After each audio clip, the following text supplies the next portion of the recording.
Salut à toutes et à tous et bienvenue sur Impact Zone, le podcast du surf français. On n'est pas au studio habituel, on est au Casino de Biarritz, s'il vous plaît, pour la première édition du Board Culture Exposure Festival, festival dédié à l'image, à la photo de sport d'action, surf, skate, snow, avec l'équipe habituelle autour de la table, Rémi, Fredo, qui fait coucou avec les doigts, et donc une table ronde et des invités prestigieux avec qui on va parler de ce vaste sujet qui est l'importance de la photo. Et ouais, Romain, aujourd'hui on sort un peu de notre zone de confort parce qu'on va parler de surf, bien entendu, mais aussi de photos, de skate et de snowboard.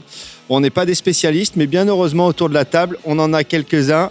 On recevra Monsieur Fred Mortagne, donc plus connu sous le nom de French Fred sur les réseaux, et même son nom de scène, on va dire. Pour ceux qui ne le connaissent pas, il a été le réalisateur des films Sorry, Really Sorry, Menikmati, des films iconiques du monde du skate, et photographe de talent, qui a publié des ouvrages sur le skate très intéressants. Renseignez-vous dessus. On reçoit Matt George. Matt George, c'est un photographe de snowboard iconique. Il est dans la scène depuis plus de 15 ou 20 ans. Il a sorti des clichés des plus révélateurs du monde du snow. Mais avant de parler avec ces deux protagonistes des board sports, on reçoit Kevin Métallier et Greg Poissonnier, les fondateurs du Board Culture Exposure, qui nous rassemblent aujourd'hui autour de cette table. Salut les gars. Salut, merci à vous monsieur. d'avoir fait le déplacement jusqu'à nous. Ah ben non, mais c'est un plaisir, c'est un honneur. Comme on l'a dit, on a un vaste sujet avec des personnes idéales pour en parler. Et on va commencer avec vue sur mer. Et en plus, on précise quand même qu'on a vu sur le spot. Et la tempête est passée et il fait beau. Et il y a des petites vagues juste derrière toi. Ouais, en quelques mots d'ailleurs, tous les deux, est-ce qu'on peut résumer l'endroit, l'intention derrière le festival et le concept en quelques mots. Kevin, je te laisse y aller. Allez, la genèse, c'est pour moi. Grosso modo, donc Board Culture Exposure, première édition du festival au Casino de Biarritz. En gros, l'idée, elle a germé dans nos têtes il y a plusieurs années, 5 ou 6 ans. Avec Grégo, on avait cette idée de faire un festival dédié à la photographie de skate, de surf et de snowboard, parce que pour nous, et pas que pour nous d'ailleurs, mais ces trois disciplines, elles sont linkées et elles ont révolutionné nos vies profondément depuis qu'on a commencé à pratiquer quand on était adolescent. Et la photographie a pris une place majeure dans ces cultures. Et on avait à cœur de montrer à quel point la photographie dans cette culture est complètement différente de ce qui se passe dans les sports traditionnels, avec une part de créativité qui est vraiment importante, avec une relation assez fusionnelle et indispensable entre le protagoniste, le skater, le surfeur ou le snowboarder et le photographe, et à quel point les photographes arrivent à appréhender l'environnement dans lequel ils évoluent, que ce soit la rue pour les skateurs, la montagne pour le snowboard ou l'océan, avec toujours une recherche artistique, et on n'est pas uniquement dans la documentation de la performance. Exactement, merci Grégo, mais il y a vraiment une recherche toujours esthétique, ce qu'on voit sur les photos qui sont là. Et du coup, autour de ce concept, on a développé 2 axes. Le premier, c'est un concours international de photographie où on a eu pour la première édition plus de 200 photographes participants avec 35 nationalités représentées. On est 11 membres du jury. On a sélectionné il y a 35 photographes qui sont représentés en finale, 18 nationalités et 90 clichés qui sont présents pendant l'exposition. Et donc ça, c'est le premier axe. Et le deuxième axe, c'est une exposition avec une curation propre qui s'appelle History in the Making. Pour la première édition, ça faisait du sens. Et là, on a décidé de faire appel à des photographes iconiques qui ont marqué l'histoire de ces 3 sports, qui ont marqué aussi notre culture et notre vision à jamais, qui sont Tom Servet, Grande-Bretagne et Bud Fawcett. Et Greg, je te laisse un peu poursuivre, parce que ça fait 3 heures que je parle. Écoute, tu as bien résumé la situation. Ouais, c'était important pour nous de planter le décor en quelque sorte avec cette expo History in the Making, parce que c'est les images qui nous ont abreuvé toute notre tendre enfance, j'ai envie de dire. C'est nos livres d'histoire, hein, les mags, on les a lus, on les a relus des centaines et des centaines de fois. Donc d'avoir ces photos-là, certaines de ces photos iconiques qui sont affichées sur le mur ici du Salon de Diane aujourd'hui, ça fait un petit quelque chose. Et puis derrière, évidemment, la partie compétition où également il y a un niveau de photographie qui est assez dingue. Les délibérations ont été quand même assez compliquées. En juillet dernier, on a délibéré 6 heures pour sortir 10 finalistes par catégorie. sachant que on a combien 5 catégories, surf, skate, snow. Là, on parle plus d'action. On a une catégorie de lifestyle qui porte bien son nom, et on a une catégorie reportage qui consiste à, en 5 à 10 photos, raconter un trip, une histoire, un événement, quelque chose. Voilà. Il y avait un truc qui était important aussi très rapidement, c'est que une des vocations du festival, c'était aussi de permettre à des photographes qui sont pas forcément connus, il y a des photographes qui viennent de Roumanie, des photographes qui viennent d'un peu partout du Canada, de Suède, d'avoir la possibilité d'exposer dans une vraie galerie, ce qu'on a essayé de mettre en place ici au Casino, sur des beaux tirages, sur du beau papier, et qui change complètement la donne entre l'époque où on est tous en train de scroller sur nos écrans, avoir des dizaines et des dizaines de photos par jour qu'on oublie quasi instantanément. Là, la volonté, c'était vraiment de montrer les photographies dans de belles conditions, avec une belle lumière, dans une belle scénographie, pour rendre à César ce qui lui appartient. Ouais, c'est ça. C'est ça. Non, elle va prendre du recul, s'éloigner du mur et bien avoir le temps de se perdre dans chaque photo. C'est ça le truc. Quand on a regardé un magazine des milliers de fois, on connaît l'image par cœur, on va chercher le moindre détail de ce qui se passe dans le background, derrière, là-bas, au fond. Ah tiens, il y a quelqu'un, je ne l'avais pas vu, alors que ça fait 10 ans que j'ai ce magazine. Là, c'est un peu l'idée aussi, quoi. C'est vrai qu'aujourd'hui, on scrolle beaucoup, ça va très vite. Et ça se perd un petit peu tout ça. Donc voilà, on voulait insister là-dessus. On a oublié de préciser que vous deux, évidemment, vous êtes aussi partie intégrante de cette culture, de cette scène, en tout cas skate française. Kev, en tant que photographe, tu documentes depuis des années, pas que le skate d'ailleurs, aussi d'autres univers, et notamment le surf. Et toi, Greg, tu as aussi les deux pieds dedans depuis des années. La photo prend une place de plus en plus importante, j'ai l'impression aussi. Absolument, ouais, voilà, c'est une sorte de nouvelle lubie là, depuis 4 ans. D'être passé de l'autre côté de l'objectif. Puis je suis bien accompagné, c'est bien, je dispose de quelques bons conseils. Donc voilà, ultra légitime pour porter le festival. J'ai un peu volé quelques étapes, ça m'a permis d'aller un petit peu plus vite. Non, c'est bien. Puis j'ai travaillé avec des photographes depuis toujours. En fait, ça, ouais. On me prenait en photo, mais je me suis toujours intéressé à la prise de vue, etc. Donc c'était finalement certainement logique qu'un jour je me décide de le faire aussi, quoi. Et voilà. Bienvenue au club. Merci, j'apprécie. Welcome. Donc merci les gars, et on propose de laisser les micros à, on l'a dit, Fred Mortagne et Matt George. Prenez place, messieurs. Hop, on précise que le festival n'est pas terminé, donc bonne chance à vous pour la suite, ouais, exactement. Mais l'épisode sortira bien après. Merci les gars, bon courage. Donc bonjour à tous les deux. Salut, bonjour. Grégo tient à rester, mais tu restes aussi longtemps que tu veux. Tu es ici chez toi, du coup. Je suis bien là, assis, et ça fait quelques jours que je suis debout tout le temps, donc là j'apprécie d'être assis, ça me plaît bien. C'est bien, repose-toi. Donc si vous m'acceptez, je reste un peu. Aucun problème. Merci, ça fait plaisir. Nous, on est un podcast de surf, donc notre première question, c'est votre ressenti comme... Donc, toi, Matt, tu fais des photos de surf aussi. On t'a vu, tu bosses pour des marques de surf comme Manera et d'autres. Donc, on a vu des clichés de surf de toi. Fred, beaucoup moins. Presque pas du tout. Ouais. Ouais. Et puis, on m'a dit, si tu fais pas de surf, tu fais pas de photos de surf. Sérieux? Ouais, mais non, ce qui n'est pas une vraie règle à respecter, mais j'ai pas l'occasion, en fait, vraiment d'en faire. Ça m'intéresse, mais... Et donc, pour nous, la question, c'était quel était votre ressenti sur les photos de surf que vous avez reçues en participation au concours. Et est-ce que c'était un challenge pour vous de délibérer sur une sélection de 10 photos de surf? Parce qu'on peut préciser que vous êtes membre, président du jury. Donc voilà, vous avez vu passer toutes les photos, forcément avec un regard qui n'est pas un regard de photographe de surf pour le coup. Ouais. En tout cas, ce qui te concerne, toi, Fred. De toute manière, même concernant le skate et le snowboard, c'était très dur de délibérer, de faire un choix parce qu'il y a un niveau de qualité vraiment impressionnant. On avait vraiment beaucoup de photos qui étaient super bien. C'était vraiment dur de faire un choix assez restreint par rapport à cette quantité.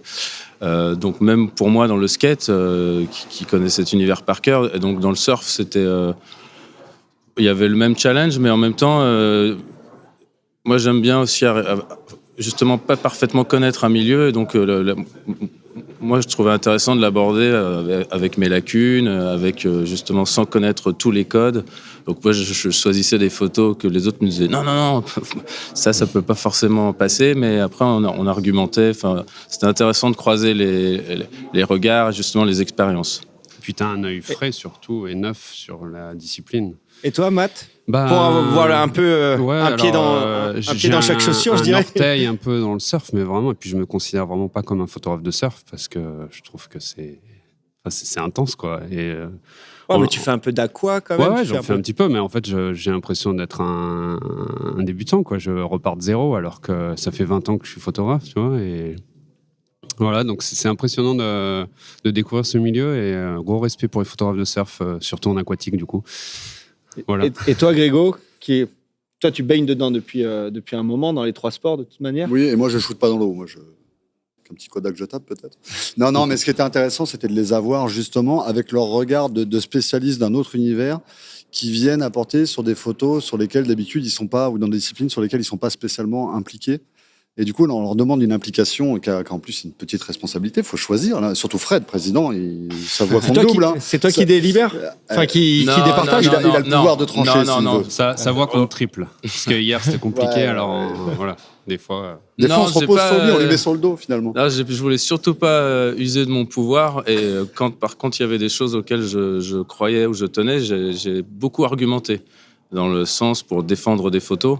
Ça s'est fait comme ça. C'était vraiment des vrais débats, vraies discussions, beaucoup d'argumentation pour dire le pourquoi du comment. Et après, ce que j'ai vraiment trouvé cool, moi qui suis pas spécialiste de photos de surf, et puis les autres qui étaient pas forcément spécialistes de photos de skate, c'était croiser ces regards en apportant des regards extérieurs pour essayer d'ouvrir à pas tomber dans les évidences de comment les passionnés abordent les photos de leur milieu, des sports qu'ils adorent. Et en fait, comment on essaie aussi de sortir pour aller chercher des photos moins évidentes, moins évidentes, qui sortent un petit peu de ce qu'on peut voir habituellement. Donc moi, ça m'intéressait dans le surf, avec mon regard extérieur plus frais, d'aller chercher des choses que les autres ne seraient pas allés chercher. Tu vois. Et justement, un gars qui vient de l'image de skate, qu'est-ce qu'il va chercher dans une photo de surf? Et après, la question pour toi, Matt, un gars qui vient de la photo de snow, qu'est-ce qu'il va aller chercher dans la photo de surf? Moi, j'ai senti que pour la sélection des photos de surf, l'action, la performance était importante pour les autres. Et ça, pour moi, c'était aussi intéressant d'essayer d'en sortir un peu, de ne pas être que dans cette notion-là. Comme pour tous les autres sports, et ça, je sentais que c'était peut-être plus le cas pour le surf que même pour le snowboard ou le skate. Je sais pas ce que tu en penses. Quand même, il faut que l'action reste légitime. Donc ça, c'est très important. Après, j'imagine qu'on cherche la même chose, que ce soit une photo de skate, de snowboard ou de surf.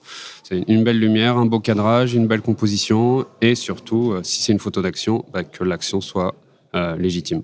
Et c'est vrai que c'est peut-être la plus grande difficulté du surf par rapport au snow ou au skate, c'est que on maîtrise pas l'environnement, ou en tout cas on n'a pas forcément le temps de travailler la photo comme on veut, ou de demander au skater ou au snowboarder de refaire son action X fois. Ouais. Et vous en l'occurrence, l'environnement fait vachement partie de vos priorités, votre patte, c'est que en fait, le surfeur ou le skater ou le snowboarder s'intègre dans un environnement, dans un cadre qui est vachement travaillé, réfléchi. C'est sans doute la plus grande difficulté en termes de surf. On prend sur le vif et on n'a pas deux fois l'occasion de retenter la surtout en aqua, parce que tu peux pas reculer de 10 mètres. C'est pas si simple. T'as les courants, t'as les vagues, t'as les autres surfeurs. Et même derrière le trépied, finalement, parce que tu peux avoir une idée. Là, c'est marrant, tu vois, il y a un rocher qui est au nord avec un petit trou, qui est au nord de la plage, de la grande plage. Tu peux pas lui dire de se placer dedans. Rêvé pendant des années de voir en fait le surfeur faire un air en passant sous le petit trou, et en fait il a jamais réussi à le faire, parce qu'il faut que le surfeur fasse son air dans une zone de 2 mètres.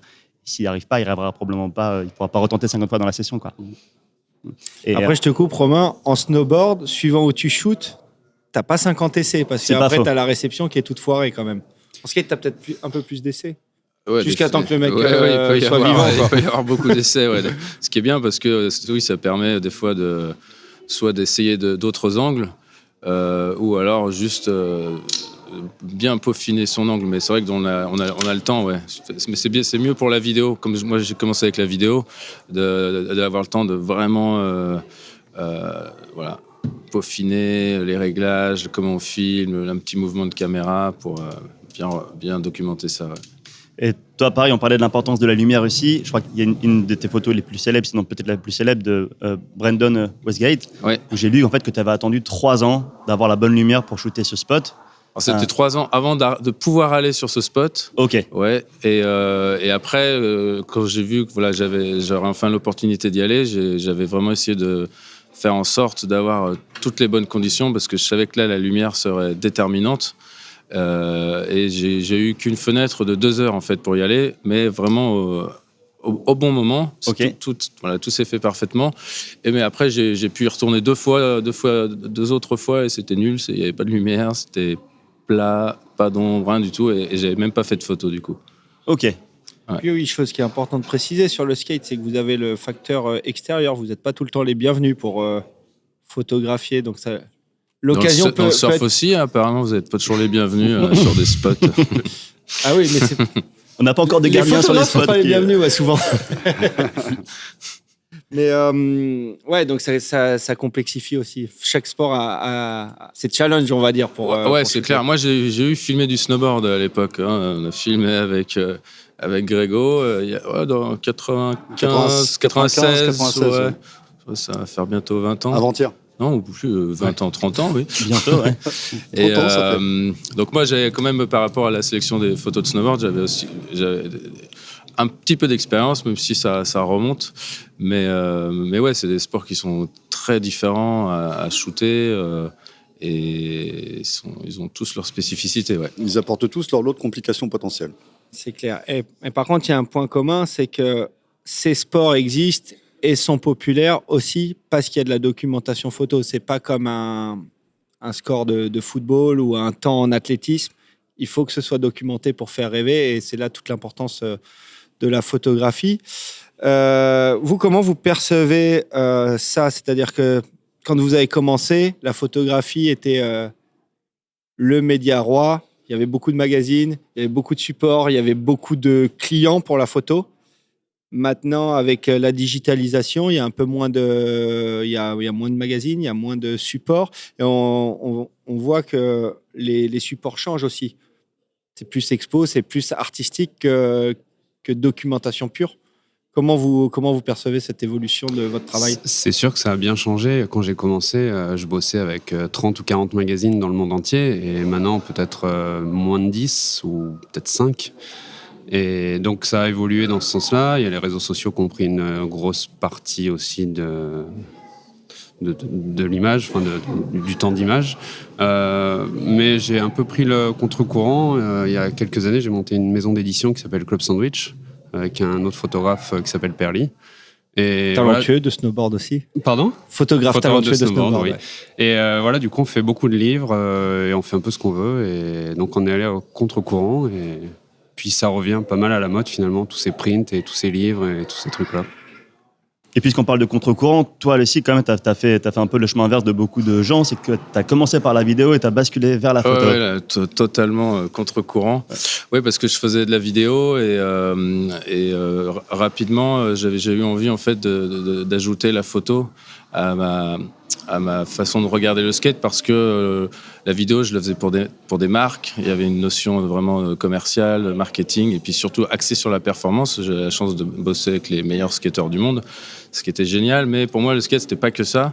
Et j'avais aussi envie de pouvoir montrer une vision plus personnelle du skate, qui était plus axée sur l'esthétique, pas sur la performance.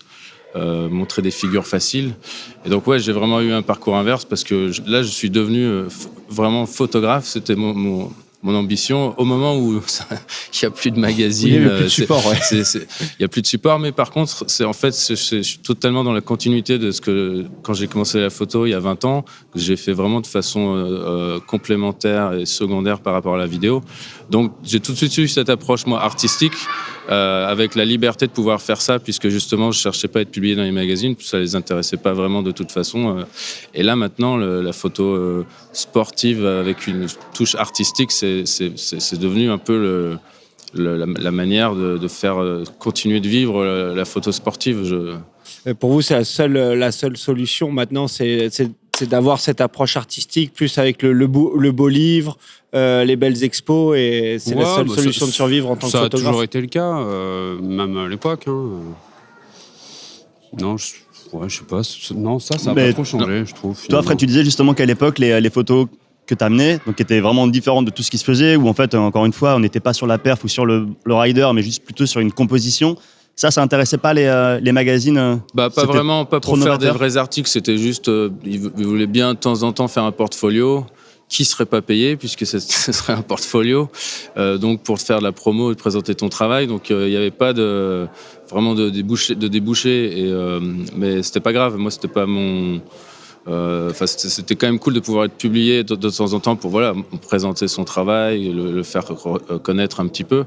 Mais après, j'ai justement jamais cherché à m'adapter à la demande des magazines qui pouvaient être non, on veut pas du noir et blanc. Oui, là, toi, t'as pas flashé. À l'époque, c'était quand toi t'as transitionné, c'était Hasselblad, Fisheye, 5 flash, couleur. Ah ouais. Et toi, t'étais complètement à l'inverse. Ah oui. Puis j'avais proposé une photo pour un magazine. On m'a dit mais non, là t'as pas de flash, c'est noir et blanc, on peut pas utiliser ça.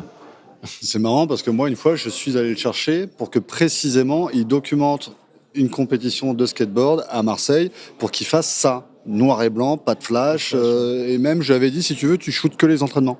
C'était en quelle année Parce qu'en fait, Grégo c'était vraiment son regard que je voulais. C'était pas, je voulais pas avoir un podium et un gagnant.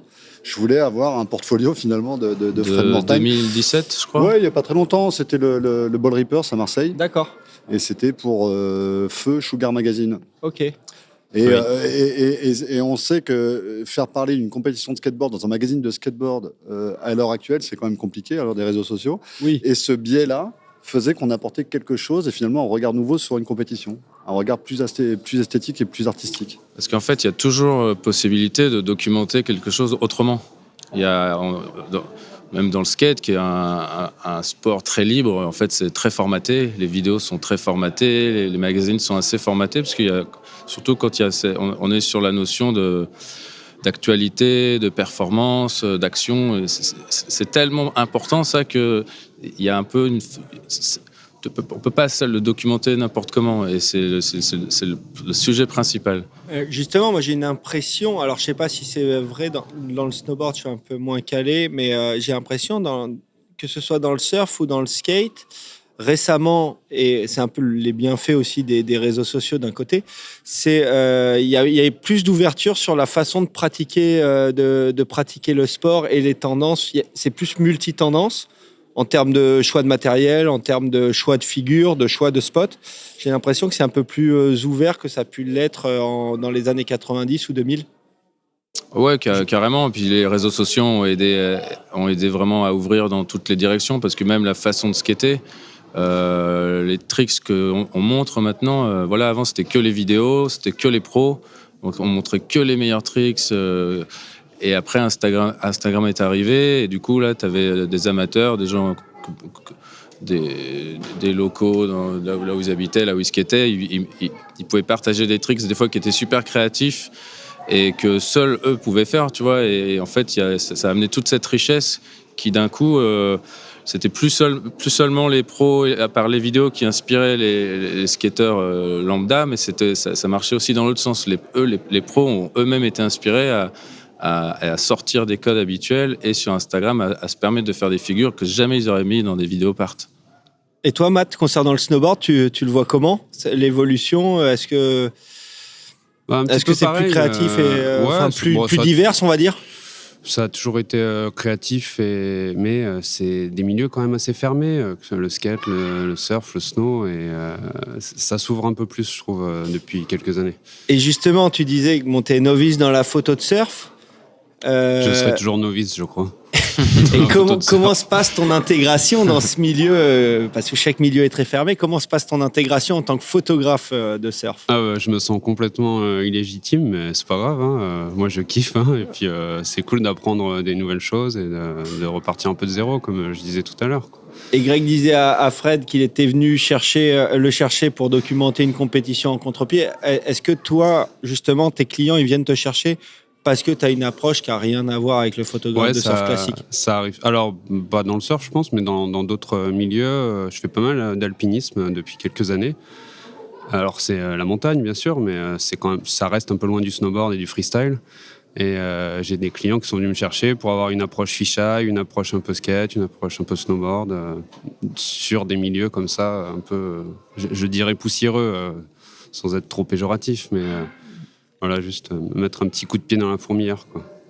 Et il y a aussi un truc qui est hyper important dans la photo de skate, de surf, de snow, enfin de manière générale, en fait, dans le milieu, c'est que, notamment pour les pros, il y a la partie action, il y a la partie trip, et il y a tout ce qui va avec. C'est qu'en fait, souvent, un trip ne se raconte pas et se limite pas qu'avec des photos d'action. Et dans les magazines, on l'a bien vu, il y avait la moitié des photos qui pouvaient être vraiment du lifestyle parce que l'histoire, elle se construit à 95% sur la route, à 5% du temps ensuite dans l'action. Et ça, c'est des choses que vous avez tous les deux mis en image, toi en vidéo à l'époque, toi aujourd'hui, Matt, en photo, le côté lifestyle. Et dans ton magazine Club Sandwich, il y a aussi une vraie part, l'histoire se raconte à fond aussi avec toute cette partie lifestyle. Est-ce qu'on voit justement qu'aujourd'hui, puisque Instagram ne demande que essentiellement des très belles images d'action, il y a encore une place quand même pour toute cette partie behind the scene, où vous la limitez justement à des formats longs comme dans des mags? Non, il y aura toujours de la place pour de la belle photo lifestyle. Ouais. Et puis maintenant, avec les carousels, tout ça, de 20 images, tu peux facilement raconter une histoire. Plus facilement, en tout cas. Plus facilement, ouais. Okay. Mais c'est sûr que l'algorithme, il va préférer une belle action colorée, mais c'est pas grave. Qui a une photo de skate noir et blanc. Voilà. Et vous trois, justement, quelle place vous donnez à Instagram, aux réseaux sociaux dans votre travail? Vous êtes quand même des enfants de la génération print et vidéo avec support matériel, on va dire, DVD ou cassette. Quelle place vous donnez à Instagram dans votre travail? C'est super important, mais maintenant ça demande tellement de temps que moi je m'en sers un peu moins, pas parce que j'ai pas envie, mais parce que j'ai pas le temps et j'ai pas envie d'y consacrer autant de temps qui me prend du temps sur mon vrai temps de travail, de création. En fait, ça m'intéresse pas en fait de devoir segmenter mon temps pour ça. Je préfère être dehors, aller faire des photos, pas que des photos de skate d'ailleurs, mais moi je shoot plein de trucs différents, mais moi mon truc c'est d'être dehors et de faire des photos et de pas de passer un temps de fou à devoir préparer des posts, carrément faire du montage. Moi je voulais plus, j'ai arrêté de faire de la vidéo parce que c'est très chronophage et j'avais envie justement d'aller vers la photo parce que c'est plus léger, puis on peut raconter d'autres choses avec les photos. Et puis finalement, à notre époque, maintenant, là, il y a un travail démentiel, je trouve, pour partager son travail sur les réseaux sociaux. Donc moi, je suis pas efficace à ce niveau-là, parce que ça me dépasse, ça m'intéresse pas, quoi. Ouais, un petit peu pareil pour moi. Et puis vie de famille, beaucoup de boulot. Je préfère être dehors aussi plutôt que... Mais c'est important. Ouais, vous sentez l'obligation de le faire on le fait pas assez. Moi, personnellement, je le fais pas assez et je devrais le faire plus. Ouais, je fais un peu le strict minimum, quoi. Et est-ce qu'on peut vous dire, est-ce qu'à vos yeux, Instagram a tué la presse surf, skate, snow? Je vais m'attirer les foudres, mais c'est un peu tué toute seule aussi. C'est pas toujours bien renouvelé. Toujours les mêmes articles, année après année. Je suis d'accord. Je pense qu'il y a eu, il y a eu ce formatage comme dans la vidéo de skate où à un moment c'était très dur de faire d'autres choses. Alors que moi je dis toujours de pas oser prendre de risques pour faire quelque chose de nouveau. En fait, c'est la prise de risque maximum. En fait, si tu prends pas de risque, tu prends le risque de t'enliser, de pas te renouveler. Et en fait, il faut toujours. Moi, je sais qu'au niveau de ma pratique, je suis toujours en recherche de faire des nouvelles choses, des nouveaux sujets. Je shoot beaucoup de choses en dehors du skate. Je shoot de la musique classique, beaucoup de spectacles, de la danse. Ça, pour moi, c'est important de diversifier ma pratique. Et aussi parce que si ça va mal dans un des milieux, je me retrouve pas comme un imbécile. Il se passe plus rien, il y a plus de boulot. Et puis... T'as shooté de l'architecture aussi pas mal. À ma façon, je le fais pas pour des clients parce que c'est pareil. En fait, tout ce que je fais, tous les sujets que je shoot, je le fais à ma manière. Donc, je respecte pas les codes qu'on est censé respecter dans ces milieux parce que, comme le skate, moi, je l'ai fait à ma manière parce que sinon, tu es dans une mouvance et t'as pas la place pour proposer autre chose. Pour moi, le skate, dans les années 90, dans les années 2000, la photo de skate, c'était super créatif. Il se passait plein de choses. Ça s'est un peu perdu. Tout le monde n'utilisait pas le même matériel. Il y avait différentes techniques, du flash, pas du flash. Et ça, c'est super important que chacun ait sa spécificité en fait et apporte un truc différent à une pierre à l'édifice. Parce que plus ça sera d'autant plus riche en fait. Et justement, tu disais approcher la discipline différemment, mais est-ce qu'il y a entre guillemets, des choses à faire et des choses à ne pas faire dans la photo, que ce soit de snow, de skate ou de surf. Des do's et des don'ts. Un trick snow replaqué, est-ce qu'on le publie, est-ce qu'on le publie pas Bien sûr.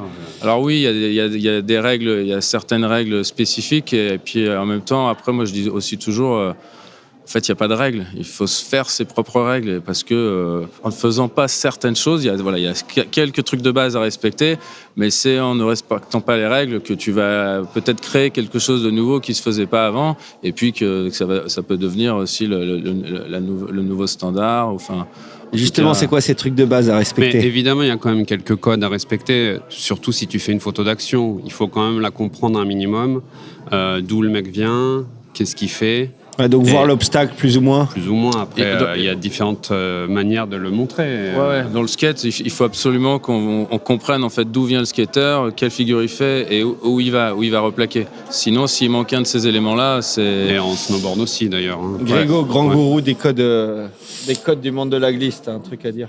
Oui, absolument. Non, cette question me rappelle quelque chose parce qu'évidemment, j'ai participé à la curation de cette exposition, n'est-ce pas? Et il y a une des légendes sur une photo de l'expo Grande-Bretagne, la photo de la silhouette de Rodney Mullen, qui est exposée là-bas, où il dit la première règle que l'on apprend en photographie, c'est ne pas photographier en plein soleil.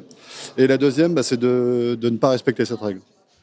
Voilà, donc ça il dit tout, quoi. Ouais, ok. Il dit tout. En fait, on t'apprend à ne pas faire ça. Et lui, il a fait une de ses photos les plus iconiques en faisant précisément ça. Ça m'arrive des fois que des clients me disent mais pourquoi tu shootes à contre-jour comme ça? C'est pas bien, non, en photo ça... Donc bon, voilà, il y a encore des gens qui pensent qu'il faut respecter toutes ces règles qu'elles ont entendues depuis la nuit des temps. Voilà. Et tout à l'heure, tu disais... pardon, vas-y, Matt. Ce qui est important aussi, c'est que le trick doit être légitime, c'est-à-dire le grab, il doit être bien au bon endroit, et tout ça, c'est vachement important dans une photo. Ouais, la position du sujet doit être propre. Ouais, alors dans les trois disciplines, hein, Ouais. même dans toutes les disciplines sportives, j'imagine, il faut quand même que... Je pense, oui. Voilà. J'ose espérer, en tout cas. Enfin, un Tindy ou ce genre de conneries. Oui, mais ça, c'est souvent interdit, là mais- où, par exemple, quand on peut voir une vieille pub de céréales avec un skater ou un snowboarder, souvent pris n'importe comment, le grab est pris n'importe comment. La board, on voit qu'elle n'est pas legit, il y a pas mal de choses de petits détails Ouais. qui fait que la photo est pas légitime On l'a dans son beaucoup domaine. vu pendant les JO à Paris.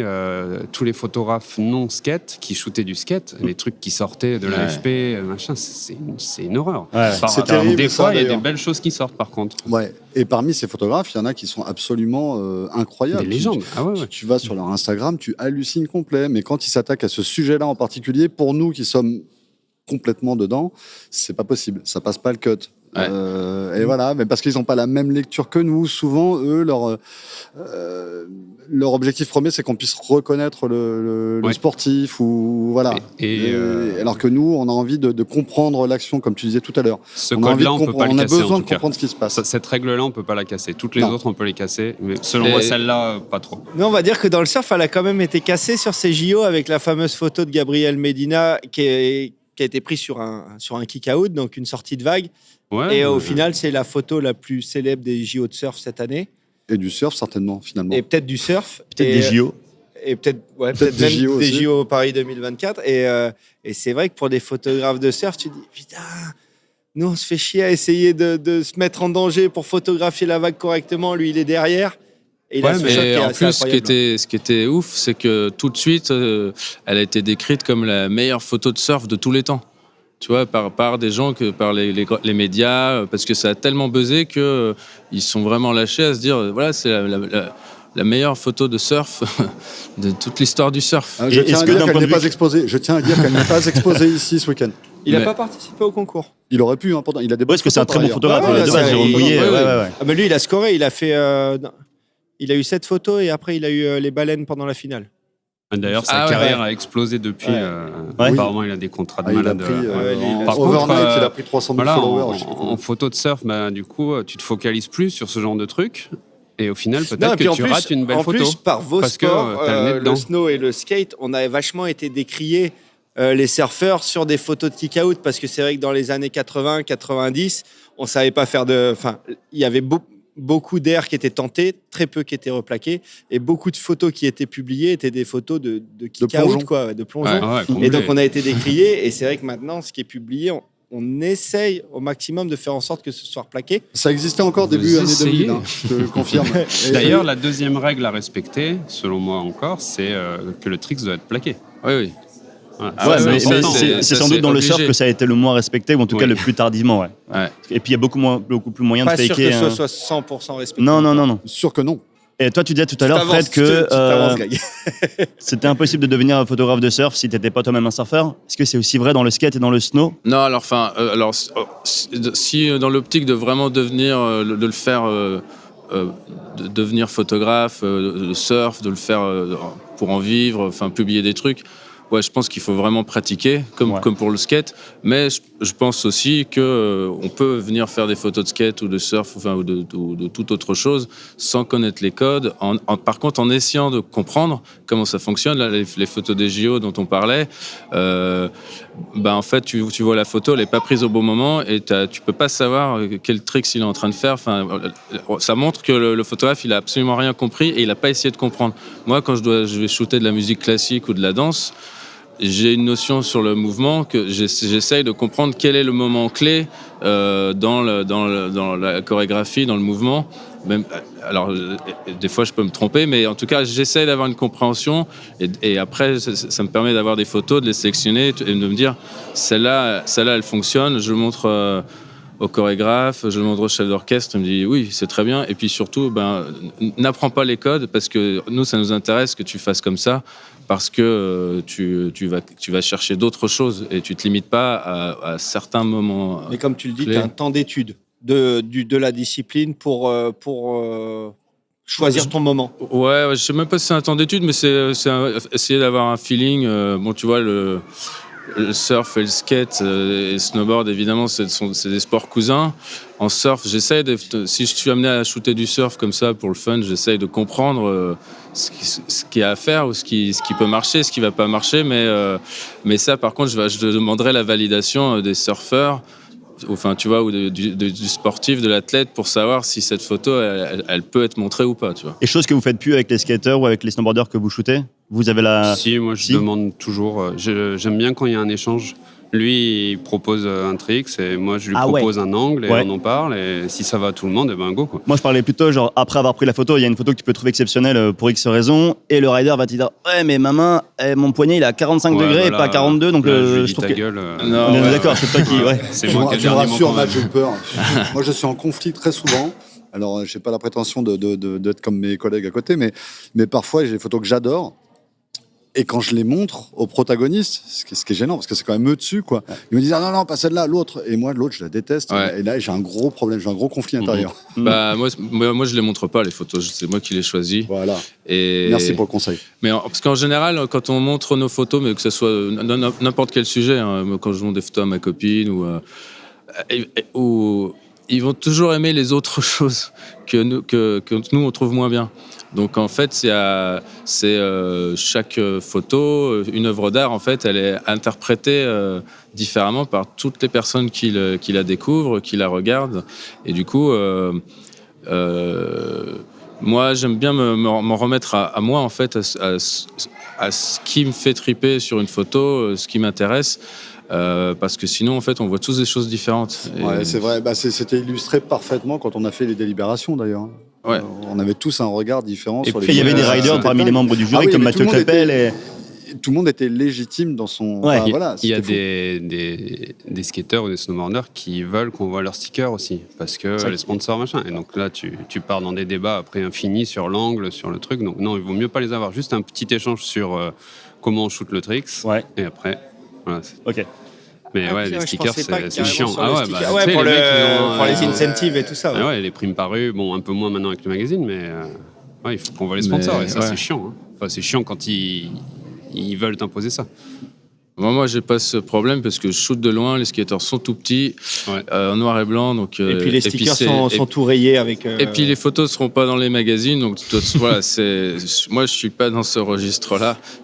Et toi, justement, quand Fred, quand tu décides d'aller shooter avec un skater, il sait que l'issue de la photo, ça sera forcément quelque chose d'artistique et moins de marketing et de mercantile. Ouais. Du coup, c'est plus compliqué à les convaincre ou c'est plus facile ou comment ça se passe? Ah non, ils sont à fond parce que après de leur côté, ils vont shooter avec d'autres photographes pour leurs autres besoins, que ce soit pour leurs sponsors ou pour un article dans un magazine. Donc avec moi, et puis comme je shoote pas trop non plus super souvent, donc je les sollicite pas trop, mais ils sont toujours enthousiastes parce qu'ils savent que ça va.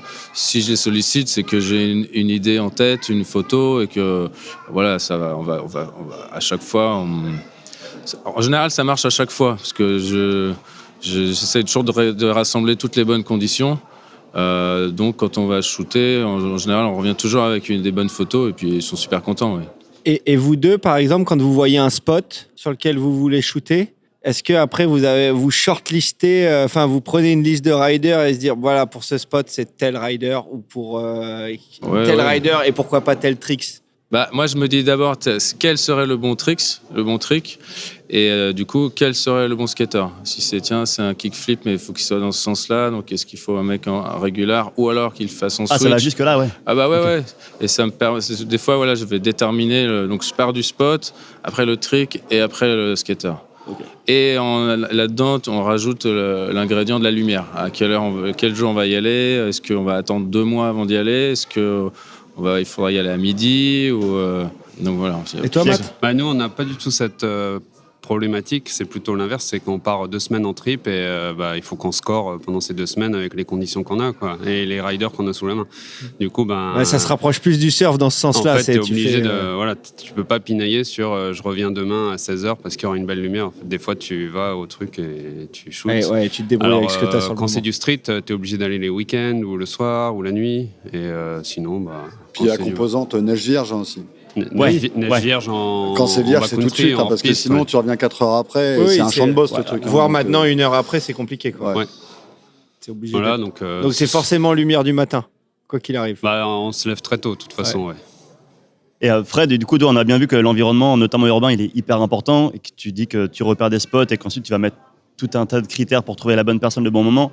Ça veut dire que ça passe par des repérages aussi. Tu peux te rendre compte complètement pour un autre, genre, je sais pas, pour les shooter un concert ou un spectacle de danse dans une ville, tu repères un spot, bien sûr, je suis tout le temps en train de scanner l'environnement, mais je suis tout le temps en train de regarder partout si je vois pas un spot de skate. Mais t'es en mode quoi, Google Maps aussi depuis chez toi ou?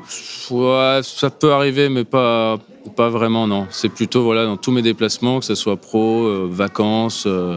Je suis toujours en train de regarder. Et puis comme je fais aussi de la photo urbaine, des trucs d'architecture ou de la street photographie, tout le temps en train de regarder. Donc si je suis en mode photographie street photo, je peux quand même être amené à repérer un spot de skate. Voilà, mais il y a toujours cette recherche constante, quoi. T'as pas toujours un skater avec toi dans la valise à pouvoir sortir au cas où? Non, mais ça c'est automatique chez les skateurs. Mais ce sera à vie, ça. L'autre jour quand Arto a fait le déplacement, donc je le baladais en voiture. Qu'il est venu présenter son bouquin en France, je le baladais en voiture et à chaque coin de rue, il était là, spot de skate. Et ça fait 10 ans qu'il skate. Quand t'es un surfeur, tu longes l'autoroute, tu la vois la vague avec l'énorme mur de terre de 4 mètres sur les côtés. Là, tu vois la même chose. Des rollers imaginaires. Avec ta main dans le vent. Non, mais c'est marrant parce que ça a tendance à déteindre. Tous les trottoirs, tous les trucs, on les regarde d'une autre manière que. Parce que toi, Matt, tu as aussi photographié beaucoup de skate. Du skate à la base, plutôt. Et puis j'ai dévié vers le snowboard un petit peu par hasard, mais. Et moi, j'ai une question, c'est que vous avez tous les deux percé aux États-Unis. On est sur des disciplines qui sont quand même très anglo-saxonnes, qui sont un peu dominées par les États-Unis, par le marché américain.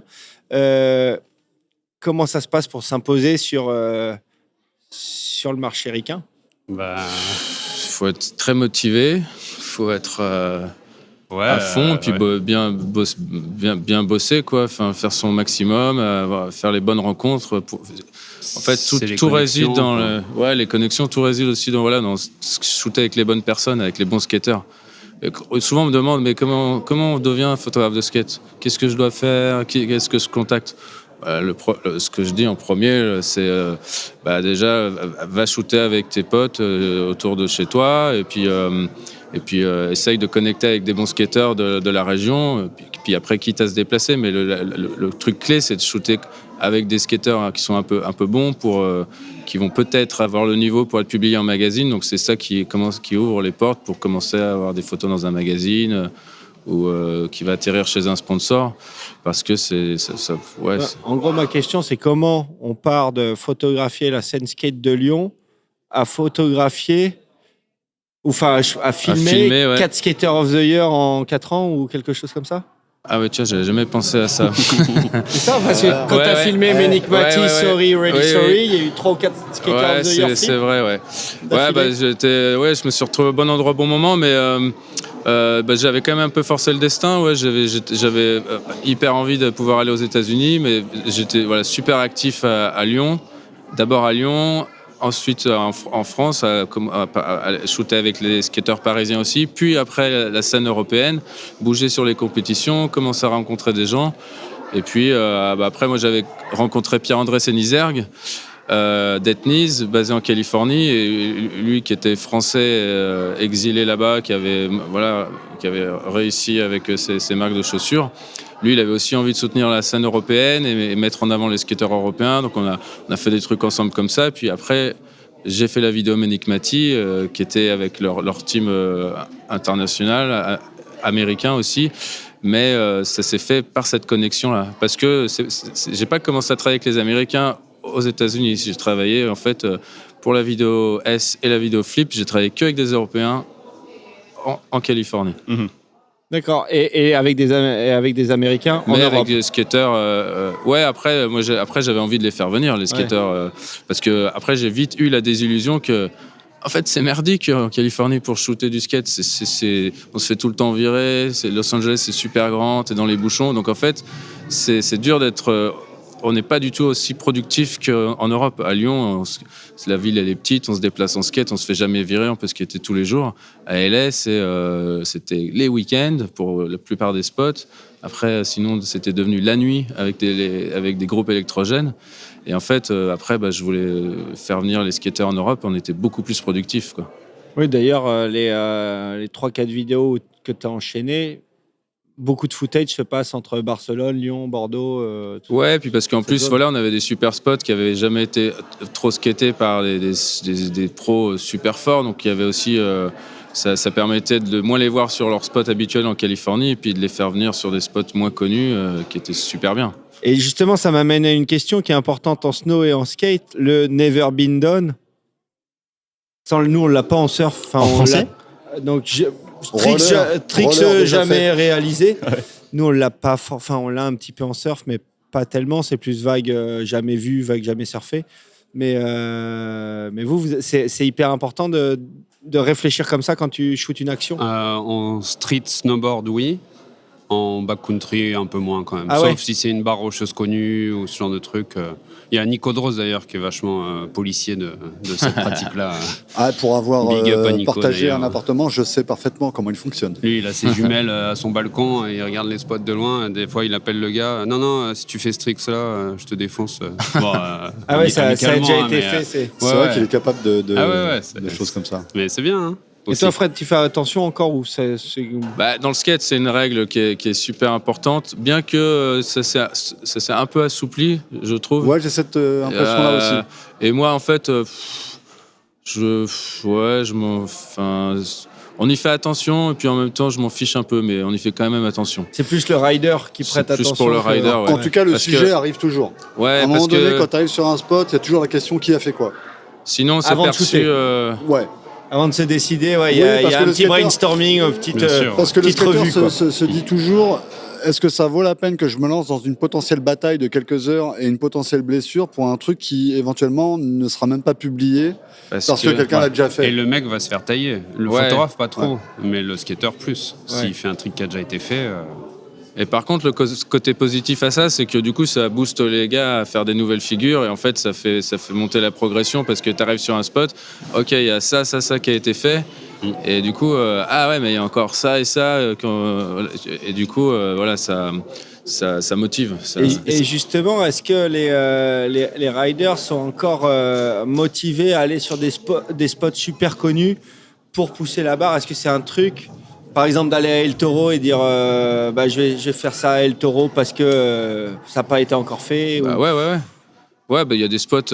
Après, ce qui est génial, c'est que c'est quand tu vois un skater qui fait un nouveau trick que tu n'aurais jamais pensé possible ou super créatif sur un spot super connu, et le mec, il est arrivé, il a fait un truc totalement inattendu. Et ça c'est génial parce qu'il a redonné vie à un spot d'une manière intéressante. Donc ça, c'est cool. Ça permet à certains de se positionner dans le paysage. Je pense tu parles d'El Toro, Vincent Milou. Oui. Évidemment, quand tu Adrien fais Bullard, Adrien Bullard. C'est un repère parce que si le mec il fait un truc de ouf sur un rail de, je sais pas, 20 marches qu'on n'a jamais vu et que personne connaît, on n'a pas la référence de ce que d'autres légendes du skate ont fait auparavant. Donc quand tu viens faire un truc qui a déjà été skaté par des grandes légendes du skate avec des tricks qui sont devenus légendaires, et que là tu fais monter le truc, ça donne l'échelle. Ça donne l'échelle, et c'est encore ça peut encore plus forcer le respect.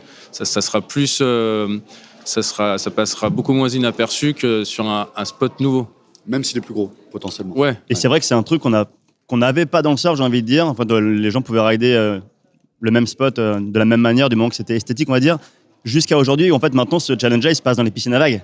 Tu vois, et en fait, qu'on peut presque comparer qu'à un skatepark, en fait, la piscine à vagues, où là, pour le coup, tu vas pas essayer de faire le même trick que la personne, et là, que les nouvelles, les Never Done Before, prennent tous leur sens. Exactement. Dans ces endroits-là. Vous allez entrer dans cette ère-là. En tout cas, le surf va entrer dans cette ère-là parce que tel ou tel surfeur aura déjà fait ce trick à Waco. Et qu'on en voit toutes les semaines, sur tous les mois. certains spots au Mentawai, moi, je me rappelle de la part de Bruce Irons dans Campaign 2, où il tape des gros airs sur la table du chirurgien, là, à HT's. Et là, les gars, tout le monde a dit ouais, c'est next level parce que là, c'est hyper dangereux à cet endroit-là.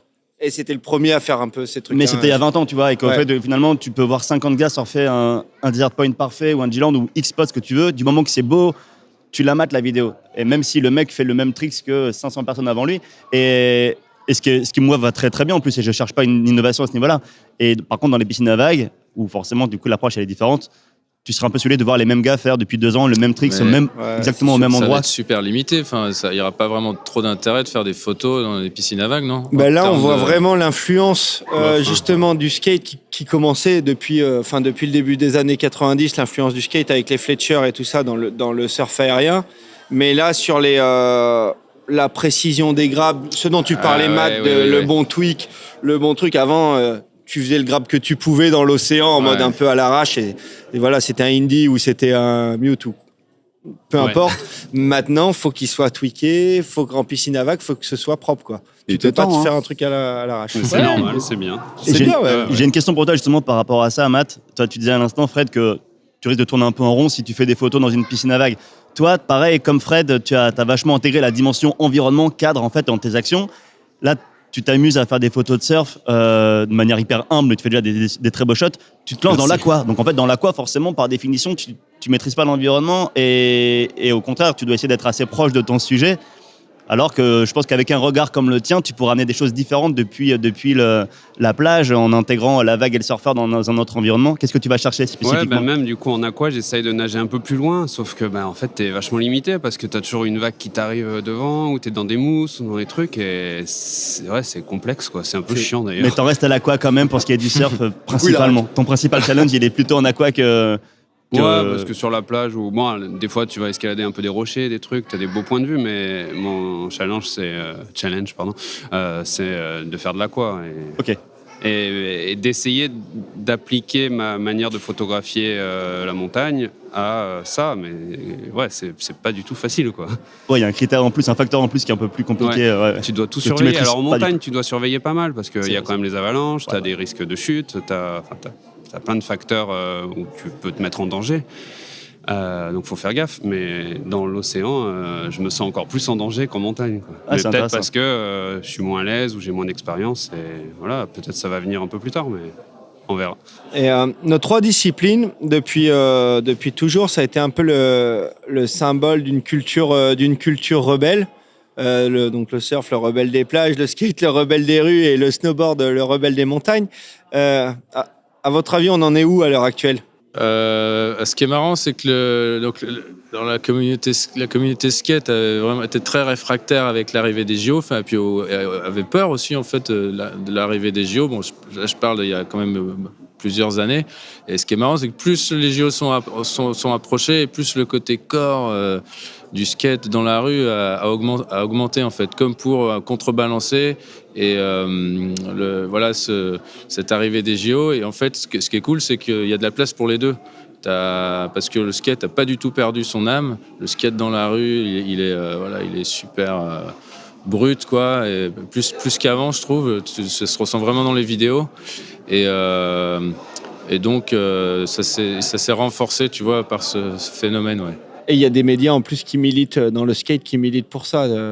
Des médias comme Thrasher Magazine ou qui militent pour ce côté très corps. Ouais, puis parce que c'est l'essence du skateboard, donc c'est les skateurs qui le font vivre d'eux-mêmes en fait, dans leur pratique de tous les jours, qui est documentée par les vidéastes, les photographes, qui est reprise dans les magazines, les vidéos, et du coup c'est la rue, ça se fait tout seul en fait. Et puis c'est naturel, c'est l'élément naturel. Je veux dire, il y a beaucoup, la grande majorité des skateurs qui participent au jeu sont dans la rue le reste du temps et travaillent sur des vidéoparts, etc. Ouais. Et ça vaut pour les snowboarders tout autant. Et je pense que ça vaut pour les surfeurs, même si les surfeurs sont quand même plus contraints, j'ai le sentiment, à la compétition, au circuit, au tour, etc. Sur le surf, il y a vraiment deux tendances. Hein. C'est soit tu fais de la compète et c'est tellement exigeant en termes de compète, de préparation physique, tu peux faire plus ou moins que ça. De calendrier aussi. Ouais, calendrier, tu peux faire que ça, parce que le sport, je crois que c'est c'est une des seules disciplines au monde où le championnat du monde il dure presque 10 mois, donc t'as que 2 mois de pause, quoi. C'est assez rare, donc il faut gérer ton pic performance sur 10 mois, c'est hyper long. Et tandis que le snowboard, c'est quoi, 4 mois la saison de compète, 3 mois. Ouais, alors si tu veux, tu peux voyager hémisphère sud, mais bon, si tu veux prolonger ton hiver. Hein. Ouais. J'ai un bon pote filmeur argentin. Pendant 12 ans, il n'a pas vu l'été, en fait. Il filmait l'hiver en Europe. Après, il rebougeait en Argentine. Il filmait tout l'hiver. Et en fait, ça a duré une décennie à peu près comme ça. Et dans le snowboard, justement, il y en a qui disent que les JO ont un peu lissé le snowboard. Toi, t'en penses quoi ? Non, je pense comme en skate, il y aura toujours deux mondes. Un monde corps et un monde un peu compète, lissé. Voilà. Après, tu regardes ce qui t'intéresse et puis il y aura toujours de la place pour tout et c'est pas très grave. Voilà. Il y aura toujours un côté corps et côté hardcore dans ces disciplines. Ça m'inquiète pas du tout. Et dans le moins corps aussi, on parlait du paysage médiatique. On voit les grosses plateformes, des grosses plateformes de streaming type HBO, Apple TV, Netflix, qui documentent nos disciplines. Alors dans le snow et dans le skate, je sais pas s'il y a dans le surf beaucoup des séries comme Make or Break ou 100 Foot Wave, qui sont des séries type la série sur la Formula One ou des séries sur The Last Dance et du basket. Vous voyez venir ça dans le skate ou pas du tout ? Ou dans le skate et dans le snow ? Ça serait intéressant. Moi, je sais, à mon humble avis, c'est bien ce qui se passe parce que ça fait bosser des gens de notre milieu. Ça fait connaître aussi nos milieux et puis c'est des belles images qu'on voit. Enfin, tous ces documentaires de surf, ils sont incroyables, je trouve. Non, vous en pensez quoi, vous qui êtes plus alors moi sur le surf par exemple, j'ai regardé 100 Foot Wave là, la vague des 30 mètres, c'est le titre français, ce qui est un peu fou. C'est Nazaré, hein. Ouais, c'est à Nazaré, ça suit, c'est une espèce de réalité TV sur Nazaré, un peu plus documentée, et c'est bien fait. Après, l'histoire, tu la trouves vraie ou pas vraie. Enfin, si tu connais les insights, c'est toujours un peu enrobé, mais c'est bien fait. C'est bien fait. Et après, je pense que c'est cool sur ce sujet-là parce que c'est un sujet où en fait, personne peut réellement se transposer à aller surfer des vagues de 30 mètres de haut. Donc, tu te dis, bon, c'est impressionnant, ils ont leur truc, ça marche bien. Après, j'ai regardé celle où ils suivaient le circuit pro sur la WSL. Make or Break. Et moi, en tant qu'assidu des compètes et tout, j'ai trouvé que c'était trop romancé par rapport à la réalité des choses, de ce qui était une compète de surf, quoi. Ils montaient trop des rivalités en épingle et des choses comme ça. C'était un peu trop drama par rapport à... Ouais, des fois, le danger de ces productions, c'est que ça donne un peu, des fois, une image un peu erronée du sport, alors que ça le présente à un grand public. Donc c'est. Mais on en revient toujours à souvent, quand, je te parle de te couper, mais quand on parle de diffusion notamment de surf à la télé, alors le skate et le snow c'est un peu différent, mais le surf en fait en soi, il n'y a rien de plus chiant que de regarder une compète en live. Et donc en fait, si tu n'intègres pas ces petites dimensions un peu de drama ou en tout cas de perso, il n'y a aucun intérêt. Et en fait, Formula One, tu pourrais, pour un non-connaisseur, regarder des Formule 1 qui font 15 tours de circuit, c'est absolument insupportable. Dès que tu vois apparaître les petites guéguerres dans les coulisses, tu trouves ça beaucoup plus intéressant. Donc en soi, je pense que c'est une porte d'entrée pour plein de gens à un sport. Je pense pas que ça dénature ou dénigre ou genre abîme un peu l'image de tel ou tel sport. C'est juste, ça met en valeur. Tant mieux pour les surfeurs qui ont pu être choisis dedans, tant mieux pour tout le monde, tu vois.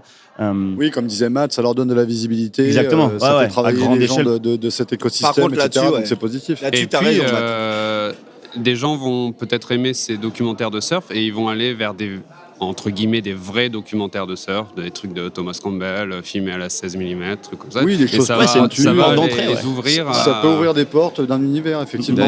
Mais pour répondre à ta question, moi je le vois pas trop arriver dans le skate, ce genre de truc.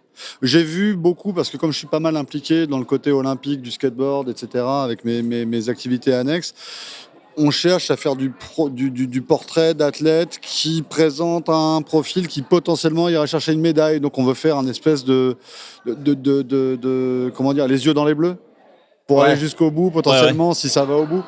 Mais j'ai rien vu aboutir. Il y a eu un gros projet pour Tokyo de Ty Evans sur Nyjah où il l'a suivi pendant 2 ans. Il était collé à ses basques en permanence. Et comme Nyjah est passé complètement à côté, il n'y a jamais rien qui est sorti.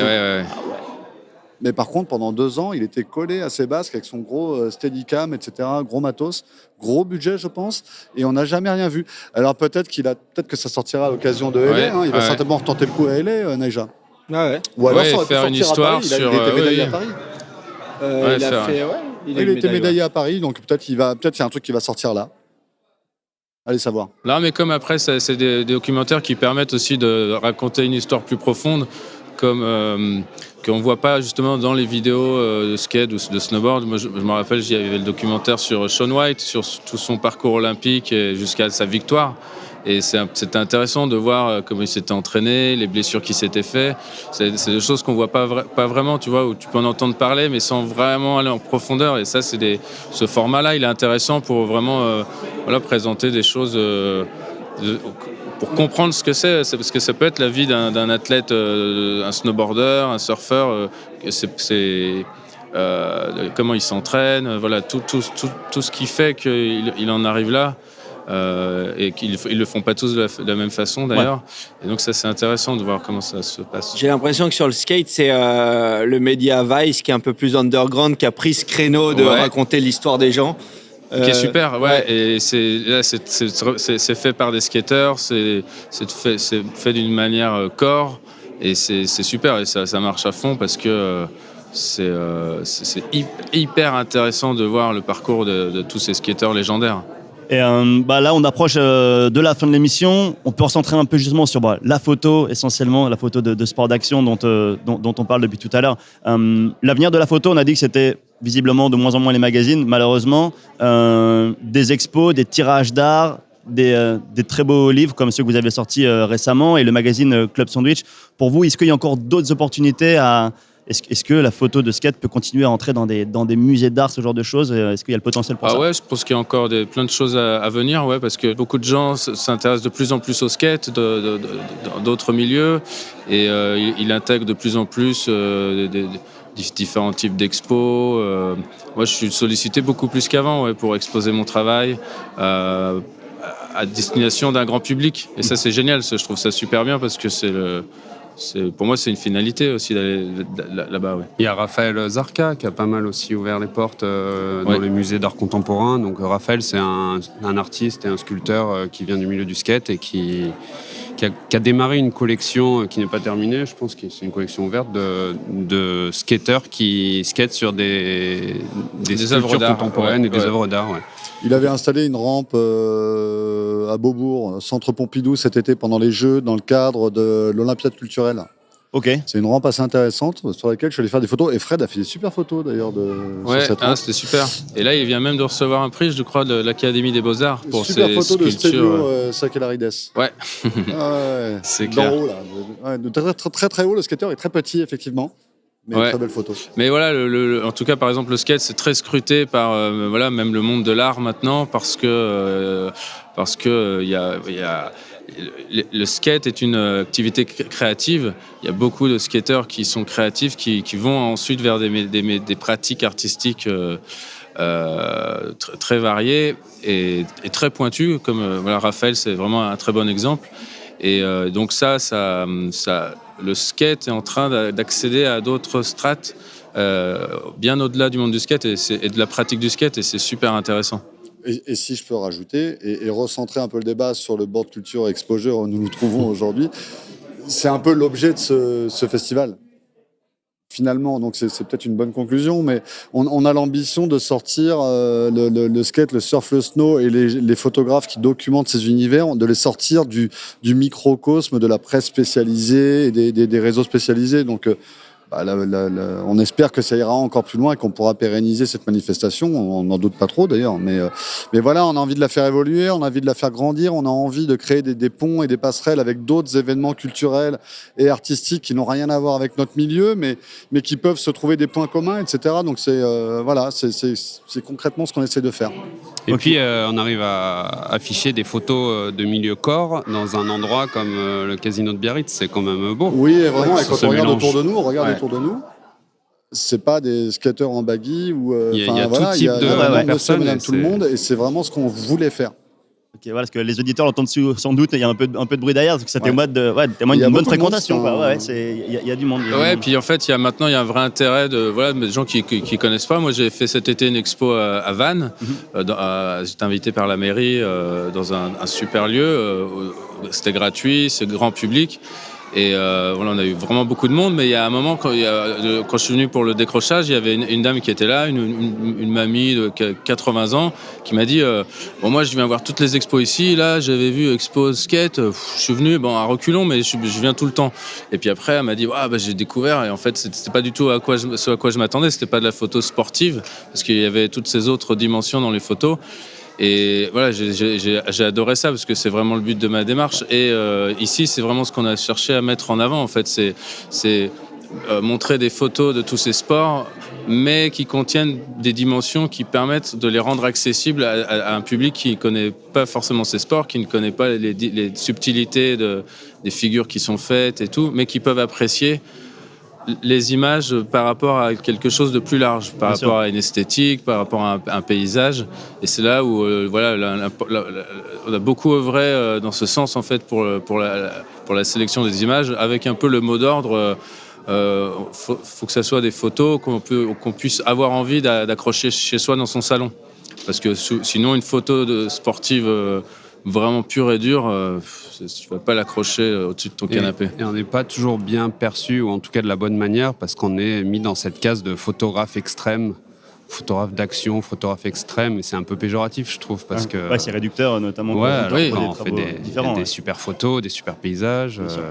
Et là, les gens sont agréablement surpris parce qu'ils se rendent compte que il y a de la poésie, il y a de la beauté, il y a des super lieux, il y a des belles lumières. Ils captent que en fait, il y a de la sensibilité en fait. Tu vois, c'est pas juste des skateurs qui cassent tout et qui font du bruit, mais ils peuvent avoir une approche poétique aussi. Ouais, et puis il y a une immense variété justement d'angles, de clichés, quoi. On revient pas tout le temps sur la même chose. Ouais. Bon, ce qu'on souhaite déjà, c'est qu'il y en ait une deuxième édition l'an prochain, puisque au moment où Et l'émission une troisième, sortira, une quatrième. tout le monde sera reparti. Ça permettrait aussi de pouvoir poursuivre la discussion, parce qu'une heure, ça passe vite. On avait encore plein de choses à dire, malheureusement. Mais un grand merci à vous trois d'avoir été au micro. Merci Eh ben, pour merci à vous l'invitation.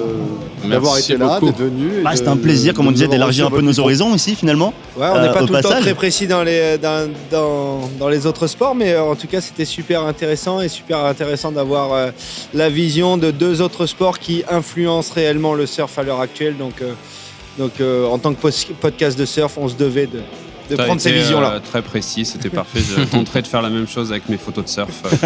Précis. Ça va, t'es sur la bonne voie, Voilà, t'en merci. fais pas. Ok, merci, Merci et tout le monde. bonne continuation et longue vie au Board Culture Exposure. Merci les gars. Merci. Et n'oubliez pas, allez rider. Yes!